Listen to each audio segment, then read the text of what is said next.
ओम शांति।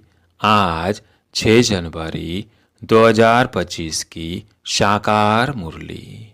आज बाबा ने कहा, मीठे बच्चे, तुम्हारा एक एक बोल बहुत मीठा फर्स्ट क्लास होना चाहिए। जैसे बाप दुख हरता सुख करता है, ऐसे बाप समान सबको सुख दो। प्रश्न, लौकिक मित्र संबंधियों को ज्ञान देने की युक्ति क्या है? उत्तर, कोई मित्र संबंधी आदि है तो उनसे बहुत नम्रता से प्रेम भाव से मुस्कुराते हुए बात करनी चाहिए। समझाना चाहिए ये वही महाभारत लड़ाई है। बाप ने रुद्र ज्ञान यज्ञ रचा है। मैं आपको सत्य कहता हूँ कि भक्ति आदि तो जन्म जन्मांतर की, अब ज्ञान शुरू होता है। जब मौका मिले तो बहुत युक्ति से बात करो। कुटुंब परिवार में बहुत प्यार से चलो, कभी किसी को दुख न दो। गीत है, आखिर वो दिन आया आज। ओम शांति। जब कोई गीत बजता है तो बच्चों को अपने अंदर उसका अर्थ निकालना चाहिए। सेकेंड में निकल सकता है। यह बेहद के ड्रामा की बहुत बड़ी घड़ी है ना। भक्ति मार्ग में मनुष्य पुकारते भी हैं। जैसे कोर्ट में केस होता है तो कहते हैं कब सुनवाई हो, कब बुलावा हो, तो हमारा केस पूरा हो। तो बच्चों का भी केस है। कौन सा केस? रावण ने तुमको बहुत दुखी बनाया है। तुम्हारा केस दाखिल होता है बड़े कोर्ट में। मनुष्य पुकारते रहते हैं, बाबा आओ, आकर के हमको दुखों से छुड़ाओ।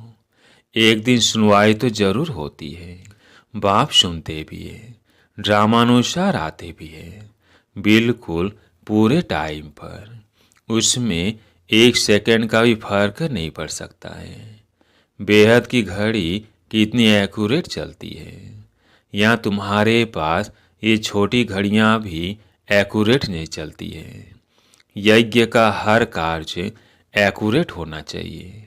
घड़ी भी एक्यूरेट होनी चाहिए। बाप तो बड़ा एक्यूरेट है। सुनवाई बड़े एक्यूरेट होती है। कल्प कल्प कल्प के संगम पर एक्यूरेट टाइम पर आते हैं। तो बच्चों की अब सुनवाई हुई, बाबा आया हुआ है।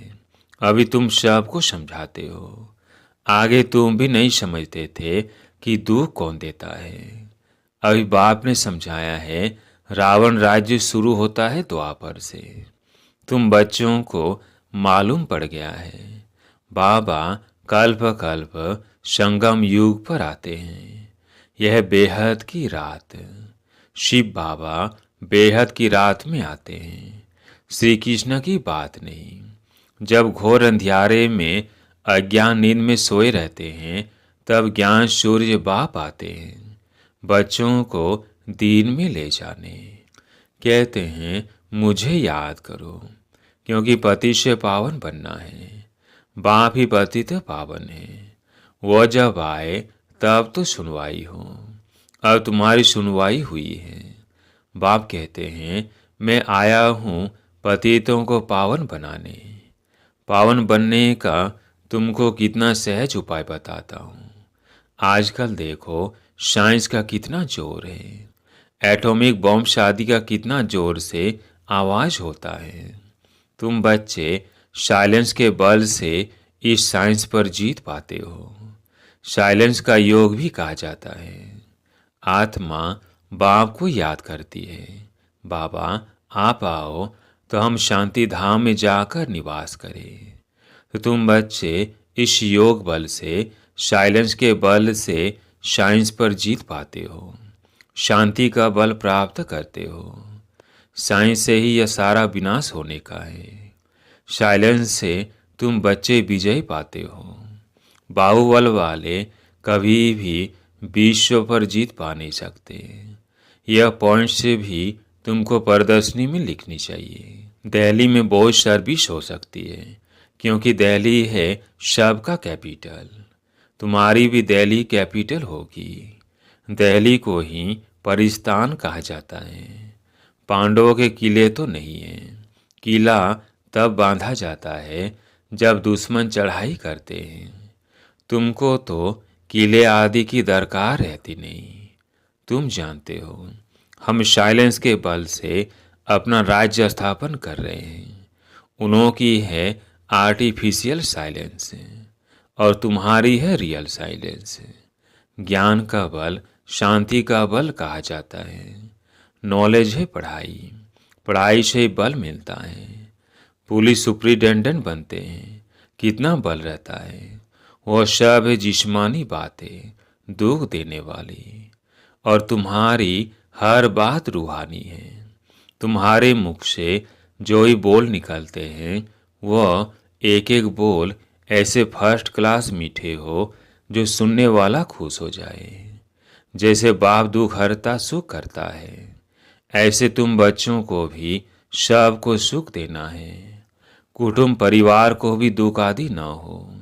कायदे अनुसार सबसे चलना है। बड़ों के साथ प्यार से चलना है। मुख से अक्षर ऐसे मीठे फर्स्ट क्लास निकले जो सब खुश हो जाए। बोलो, शिव बाबा कहते हैं मन मना भव, ऊंच तुझ मैं हूँ। मुझे याद करने से ही तुम्हारे विकर्म विनाश होंगे। बहुत प्यार से बात करनी चाहिए। समझो, कोई बड़ा भाई हो, बोलो दादाजी शिव बाबा कहते हैं मुझे याद करो। शिव बाबा, जिसको रुद्र भी कहते हैं, वही ज्ञान यज्ञ रचते हैं। श्री कृष्ण ज्ञान यज्ञ अक्षर नहीं सुनेंगे। रुद्र ज्ञान यज्ञ कहते हैं, तो रुद्र शिव बाबा ने यह यज्ञ रचा है। राजाएं प्राप्त करने के लिए ज्ञान और योग सिखला रहे हैं। बाप कहते हैं भगवानुवाच मामेकम याद करो, क्योंकि अभी शव की अंत घड़ी है। वानप्रस्थ अवस्था है, शव को वापिस जाना है। मरने समय मनुष्य को कहते हैं ना, ईश्वर को याद करो। यहाँ ईश्वर स्वयं कहते हैं मौत सामने खड़ा है, इनसे कोई बच नहीं सकते। अंत में ही बाप आकर के कहते हैं कि बच्चे मुझे याद करो तो तुम्हारे पाप भस्म हो जाए। इनको याद की अग्नि कहा जाता है। बाप गारंटी करते हैं कि इससे तुम्हारे पाप दग्ध होंगे। विकर्म विनाश होने का, पावन बनने का और कोई उपाय नहीं है। पापों का बोझा सिर पर चढ़ते चढ़ते, खाद पड़ते पड़ते सोना 9 कैरेट का हो गया है। 9 कैरेट के बाद मुलम्मा कहा जाता है। अभी फिर 24 कैरेट कैसे बने, आत्मा प्योर कैसे बने। प्योर आत्मा को जेवर भी प्योर मिलेगा। कोई मित्र संबंधी आदि है तो उनसे बहुत नम्रता से, प्रेम भाव से मुस्कुराते हुए बात करनी चाहिए। समझाना चाहिए यह तो वही महाभारत लड़ाई है।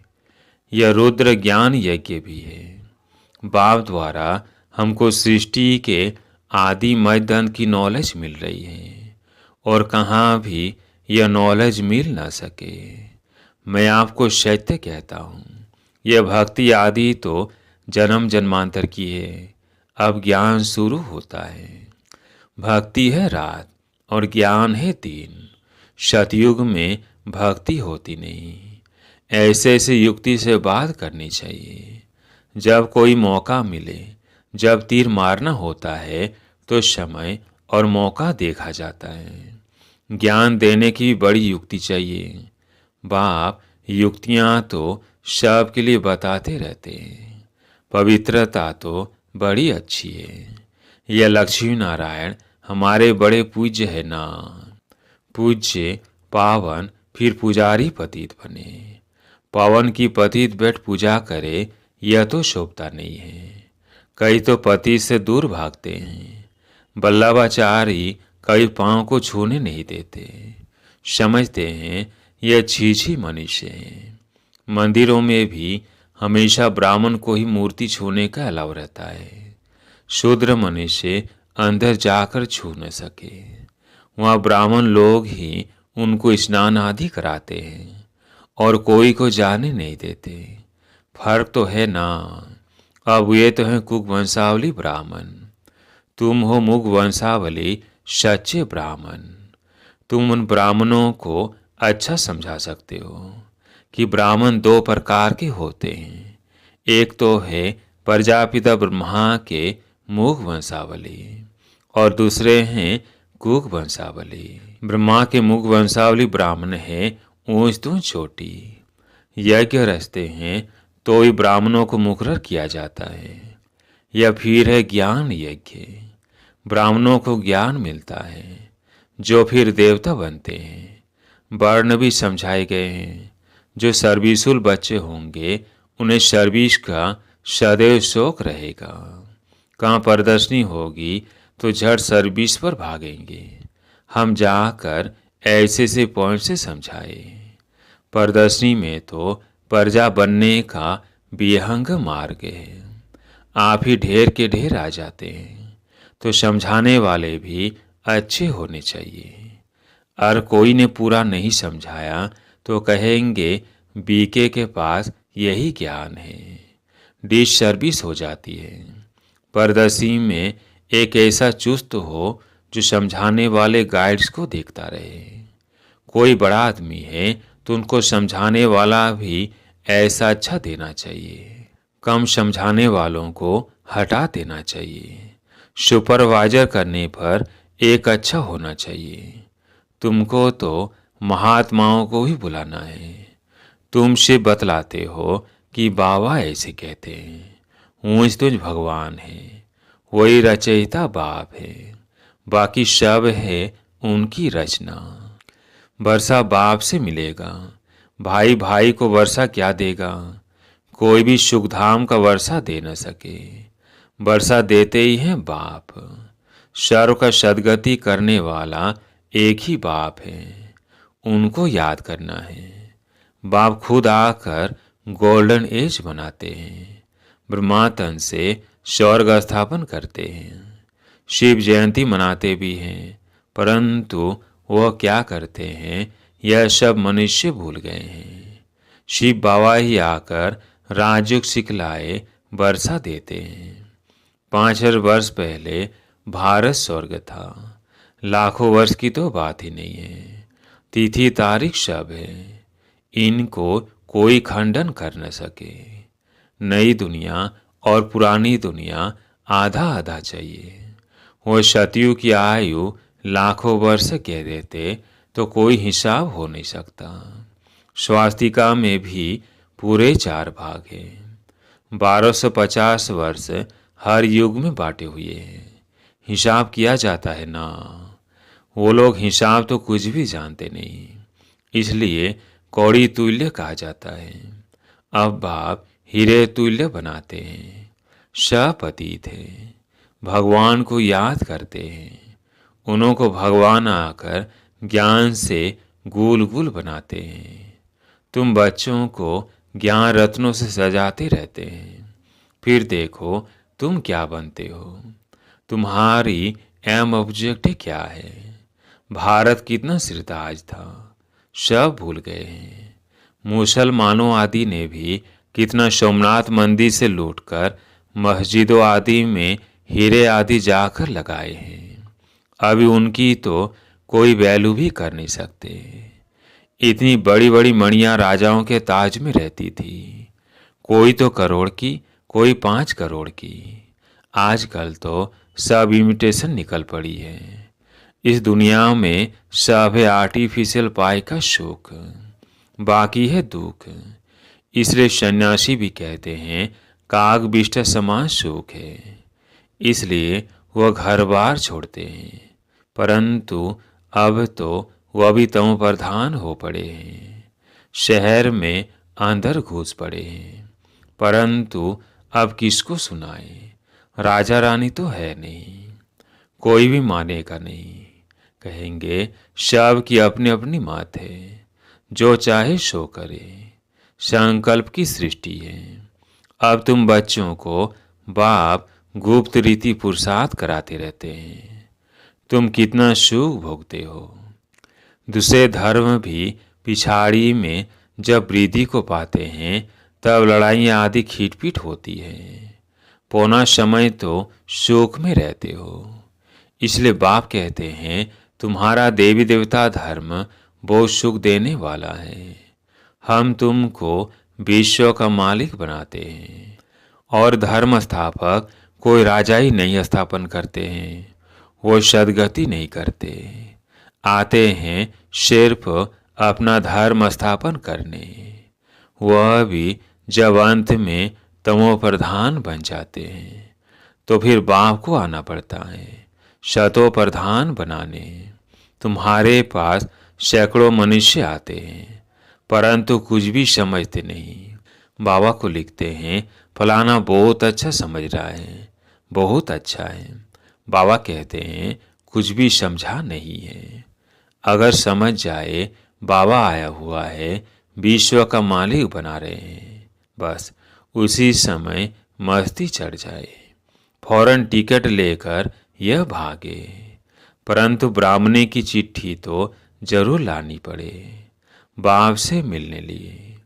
बाप को पहचान जाए तो मिलने बिघा रह न सके, एकदम नशा चढ़ जाए।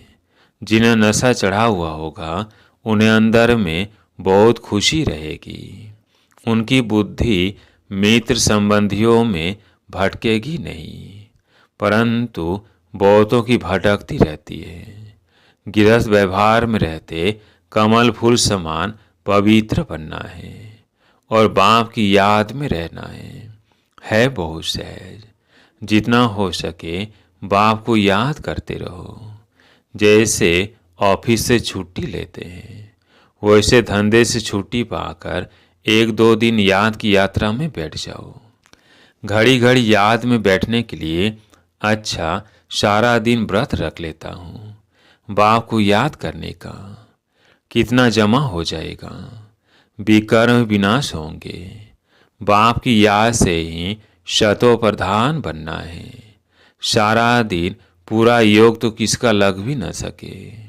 माया विघ्न जरूर डालती है, फिर भी पुरुषार्थ करते करते विजय पा लेंगे। बस आज का सारा दिन बगीचे में बैठ बाप को याद करता हूँ। खाने पर भी बस याद में बैठ जाता हूँ। यह है मेहनत। हमको पावन जरूर बनना है, मेहनत करनी है, औरों को भी रास्ता बताना है। बैज तो बहुत अच्छी चीज़ है। रास्ते में आपस में ही बात करते रहेंगे तो बहुत आकर सुनेंगे। बाप कहते हैं मुझे याद करो। बस मैसेज मिल गया तो हम रेस्पॉन्सिबिलिटी से छूट गए। अच्छा, मीठे मीठे सिकिल बच्चों प्रति माता पिता बाप दादा का याद प्यार और गुड मॉर्निंग। रूहानी बाप की रूहानी बच्चों को नमस्ते। हम रूहानी बच्चों की रूहानी बाप दादा को याद प्यार गुड मॉर्निंग, नमस्ते नमस्ते। धारणा के लिए मुख्य सार। पहला पॉइंट है धंधे आदि से जब छुट्टी मिले तो याद में रहने का व्रत लेना है। माया पर विजय प्राप्त करने के लिए याद की मेहनत करनी है।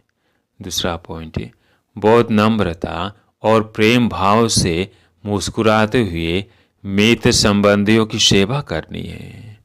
उनमें बुद्धि को भटकाना नहीं है, प्यार से बाप का परिचय देना है। आज प्यारे मीठे बाबा का वरदान। चलते फिरते फरिश्ते स्वरूप का साक्षात्कार कराने वाले साक्षात्कार मूर्त भव।